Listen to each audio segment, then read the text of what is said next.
আপনি একজন সভাপতি পদে পারেন। আপনি সভাপতি যদি নির্বাচিত হন, তাহলে এই বারের উন্নয়নে এবং অ্যাডভোকেট যারা আছে সদস্য তাদের সার্বিক উন্নয়নে আপনি কি কি ভূমিকা নেবেন? আমাদের বারের প্রথমেই আমি আপনাকে ধন্যবাদ জানাচ্ছি। আমাদের বারের একটা কনস্টিটিউশন আছে। কনস্টিটিউশন অনুযায়ী প্রেসিডেন্ট মেম্বাররা যা চাইবে তাই কনস্টিটিউশনের বেশিরভাগ লোক যা বলবে এটা কার্যকর করা হইল সভাপতি সেক্রেটারির দায়িত্ব। আমি আমার ব্যক্তিগতভাবে যে সমস্ত সমস্যা আমি দেখি, সমস্ত পদক্ষেপ আমার বারের মেম্বারদের কল্যাণার্থে যা যা করা দরকার প্রত্যেকটা কাজই আমি ইনশাল্লাহ করব। এবং সেই জন্যই একটা কমিটি কেন নির্ধারিত হয়, একটা বারের প্রতিনিধি এই কারণেই আমি মনে করি যে বারের প্রতিনিধি হিসেবে বারের যে সমস্ত বিজ্ঞ আইনজীবীগণ আছেন তাদের সুবিধা অসুবিধা এইগুলা দেখা এবং এগুলা তাৎক্ষণিকভাবে সমাধান করাই বারের প্রেসিডেন্ট এবং সেক্রেটারির দায়িত্ব। আমি যদি হই, আমাকে যদি ভোটারগণ বিজ্ঞ আইনজীবীগণ আমাকে সভাপতি হিসাবে নির্বাচিত করেন, আমি ওনাদের সমস্ত বারের যত সমস্যা আমার তাৎক্ষণিকভাবে আসবে, আমি তাৎক্ষণিকভাবেই সমস্ত পদক্ষেপ নিব বারের সাথে। নির্বাচিত হলে বার এবং বেঞ্চের মধ্যে সুসম্পর্ক বজায় রাখার উদ্যোগে কি উদ্যোগ গ্রহণ করবে? বার এবং বেঞ্চের মধ্যে সুসম্পর্ক বজায় রাখার জন্য বেঞ্চের প্রথমেই আমি যে উদ্যোগটা নিব, আমাকে নির্বাচিত করলে প্রথম উদ্যোগটাই আমার গতকালকে আমি মিটিংয়েও বলেছি যে প্রথম উদ্যোগটাই হবে বার এবং বেঞ্চের সুসম্পর্ক বজায় রাখা। যেমন বেঞ্চের সাথে প্রথমেই সমস্ত প্রিসাইডিং অফিসার সহ সবাইকে নিয়ে বসা যে আমাদের আইনজীবীগণ যেন কোনোভাবেই মামলা পরিচালনা করতে কোনোভাবে যেন মানে অস্বস্তি ফিল না করে, আইনত যেই অধিকারটুকু একজন বিজ্ঞ আইনজীবীর সেইটা যেন পায়, তো সেই ব্যাপারে আমি সোচ্চার থাকবো সবসময়। এখানে জুনিয়র আইনজীবীরা আসে, প্রথমে এসে ওনারা বিভিন্ন আদালতে সরাসরি প্র্যাকটিস করেন অথবা অন্য কোনো সিনিয়রদের আন্ডারে অনেকে প্র্যাকটিস করে থাকেন। তারা বিভিন্ন সময় বিভিন্ন সাপোর্ট পাইয়া থাকে।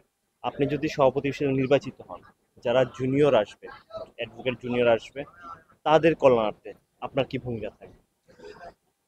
বিজ্ঞ জুনিয়ররা যারা আসবে এইবারে তারা সিনিয়রের সহযোগিতা অবশ্যই নেওয়া উচিত আমি মনে করি, এবং আমি সেই ব্যাপারে সবসময় ভূমিকা রাখব। এবং আমি গতকালকে মিটিংয়েও বলেছি, বিশেষ করে আমরাও জুনিয়র ছিলাম, আমরা যখন এইবারে আসি অনেক সমস্যার সম্মুখীন হয়েছি। আমি আমার নলেজের যে সমস্ত কিছু এবং বিবেক মতো যা কিছু দেখি সমস্ত পদক্ষেপে আমি নিব জুনিয়রদের স্বার্থে। এইবারে অনেকেই রেগুলার প্র্যাকটিসিং করে।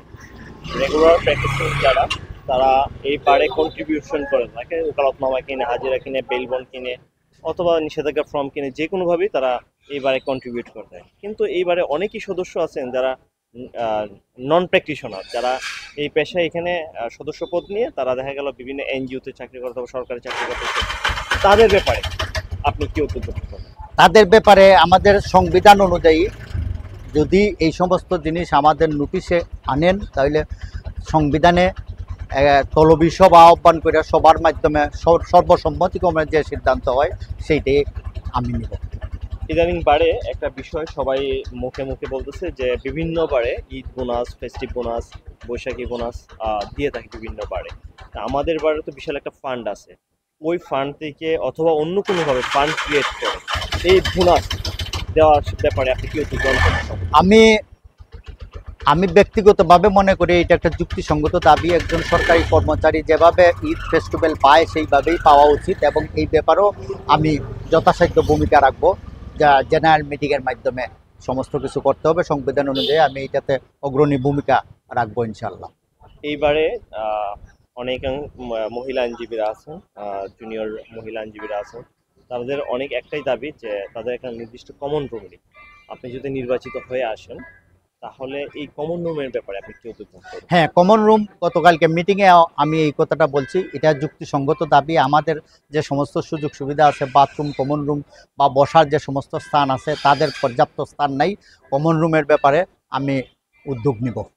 ধন্যবাদ আপনাকে। আইন আদালত পেজে আপনাকে সংযুক্ত করেন। আপনি যদি কোনো ভোটারদের উদ্দেশ্যে কোনো আপনার মেসেজ থাকে আপনি বলতে পারেন। ভোটারগণের উদ্দেশ্যে আমার মেসেজ, আমি বারে 36 বছর আগে জয়েন করার পর থেকেই বারকেই প্রথম মনে করছি। আমার সুখে দুঃখের সমস্ত কিছু বার প্রথম এবং শেষ বার।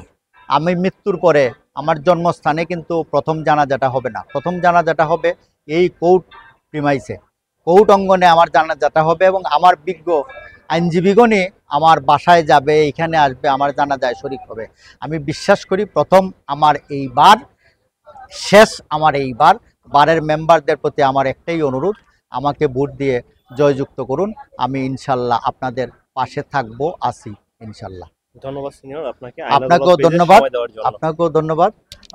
অসংখ্য কষ্ট করে যে আমার সাক্ষাৎকার নিলেন, ধন্যবাদ। Thank you.